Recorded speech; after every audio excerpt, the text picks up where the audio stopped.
The inside story of how Man United appointed Ruben Amorim after Erik Ten Hag left devastated.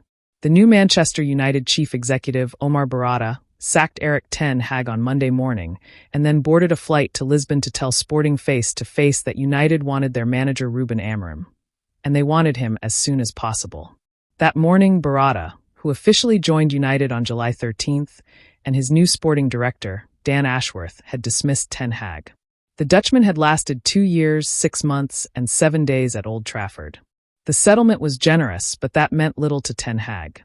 He was devastated that it was over. Ashworth stayed to support the club's interim coach, Ruud van Nistelrooy.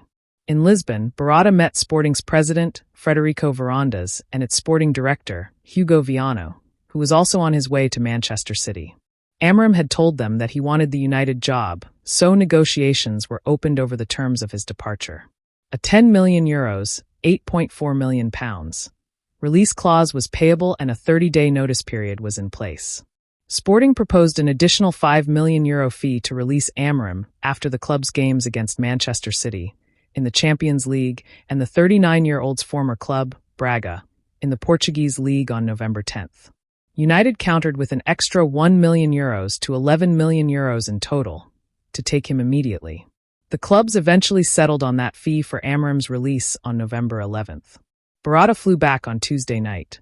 The completed deal for Amorim was announced by United at noon on Friday, in a low-key statement that acknowledged Amorim would be Sporting's coach for 2 further games.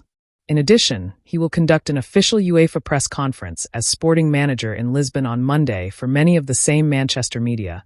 He will meet as United manager later this month.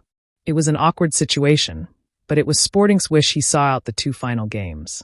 United have made some consequential signings from Sporting over the years. They were aware that taking Sporting's coach mid-season, in a year when they were defending the Portuguese title, ahead of a month in which they faced the Premier League's 2 best sides in the Champions League, would be a painful experience. There was no alternative, as United saw it, than to turn up in person and negotiate in good faith. Amorim had been their only choice to succeed Ten Hag. How did it come to this?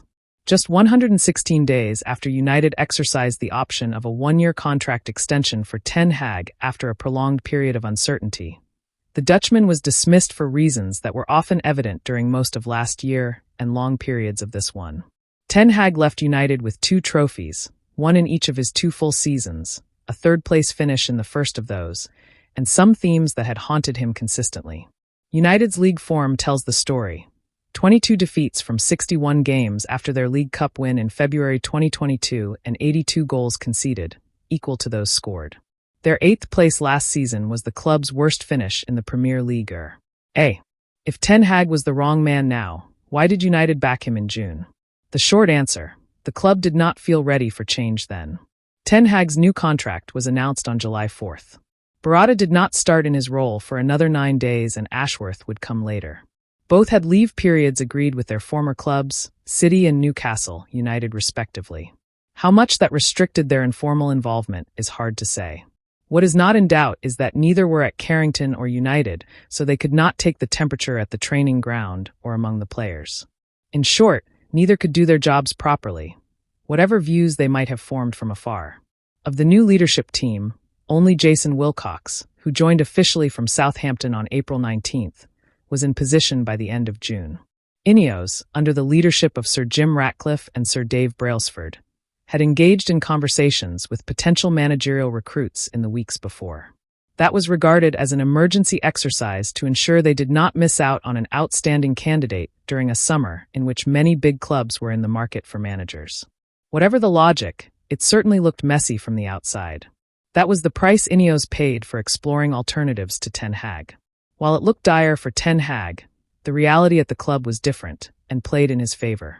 There was no leadership team in place to appoint and support a new manager. Their Carrington training ground was undergoing major construction. Twitchmeat, the first team, had to move into a temporary location to train. Ten Hag was in situ and knew the squad and the club. Ineos felt that for all his stubbornness and the problems he had failed so far to solve, the openness of the team, especially in midfield and its propensity to concede, he had never had the support